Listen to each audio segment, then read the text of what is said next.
Welcome Night Owls to another video brought to you by AtNight. In this video, we will delve into the hundreds, if not thousands, of encounters with shadow people. A topic in which even I was getting chills about while doing research for this video.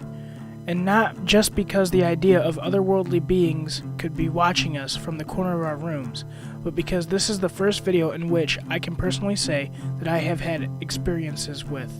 So for the first time in one of my videos, I have a bias on the subject. Constant debating goes on around the world concerning what they are. Some people say they are fourth dimensional beings, others say they are ghosts. Another debate is their motive. Are they malevolent, or are they just here to merely observe us? What makes these kinds of sightings different than, say, a Bigfoot or a Mothman sighting is that unlike a cryptid, shadow people aren't always described the same every time. These shadows are seen all over the world and not just in one area. Numerous encounters over centuries have delivered many different descriptions of these beings. The most common forms of shadows are smoky blobs, opaque blobs, humanoids with some appearing to wear clothes such as hats, cloaks, and hoods, and some even have red eyes.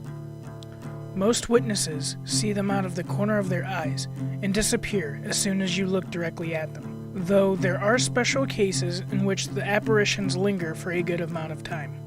Interactions with these shadow people normally come with no harm, while others feel like they have been attacked. Let's take a look at some eyewitness accounts of shadow people. If you want to read these following stories in their entirety, I will put the links to them down in the video description below. This first story comes from Reddit user MW_Mills. He says that in the late 80s, he, his sister, and a few of his sister's friends were at his house and the parents were gone. Being uninterested in the conversation the girls were having, he decided to go back to his room. Right before he entered his room, he looked into his mom's room. Suddenly, he had seen a shadow sit upright in the bed as if it had just woken up. It turned its head and looked right at him. He says that during his experience, he didn't feel any fear towards the shadow. The second story comes from Reddit user S3109. This Reddit user says that when he stayed the night at his friend's house, he saw a shadow person. He jolted awake in the middle of the night and was immediately assaulted by the feeling of dread.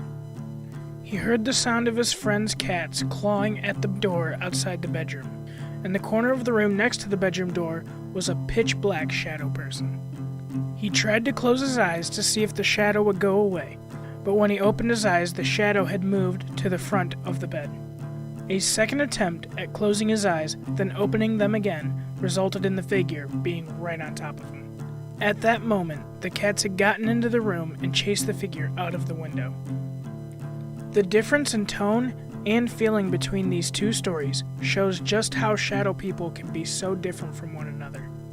Where in one instance, no fear is felt in the presence of such a being, but in another situation can be terrifying as hell to a person. Now, time for my stories. With my two that I'm about to share with you, I have only felt fear in one of them. So let's start with my first experience. This happened when I was about 12 years old. I was lying in bed in the middle of the night and couldn't fall asleep for some reason. I can't remember why, but what I do remember is that I felt like I was being stared at by something in my room. Just so you guys know, my closet door was missing its door handle, so there was a hole making it possible to see into my pitch-black closet. To my dismay, when I looked into the hole where the door handle should be, I could see two piercing red dots for eyes glaring at me. The fear I felt in that moment was immeasurable. All I thought to do was hold my eyes shut and force myself to sleep. The next day, I took certain measures to make sure that I would never look in my closet again. Not only did I duct tape my closet shut, but I duct taped over the door handle hole. Sometimes after that, I would hear things coming from the closet, but I never had the guts to open it to take a look inside. Thankfully, I no longer live in that house. My other story happened only about a year ago, during last summer. I will sometimes go for walks around the subdivision I live in, late at night. I've always been a night person. Anyway, while I was going for my nightly walk, I looked at one of the houses in my neighborhood only to see a dark figure standing against the side of their house. Mind you, it was around 1:30 in the morning on a weekday, so nobody should have feasibly been outside at this time. And just as quickly as I had seen it, it vanished into nothing. Unlike my first story though, I wasn't scared, I didn't feel frightened at all. As you can see, most stories about shadow people are actually quite different from each other.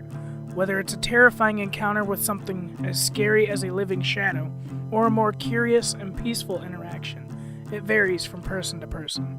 If you enjoyed this look into the world of shadow people, please give this video a thumbs up. If you want to see more videos just like this one, please subscribe. I'll see you in the next one. Thank you guys for watching another video from AtNight.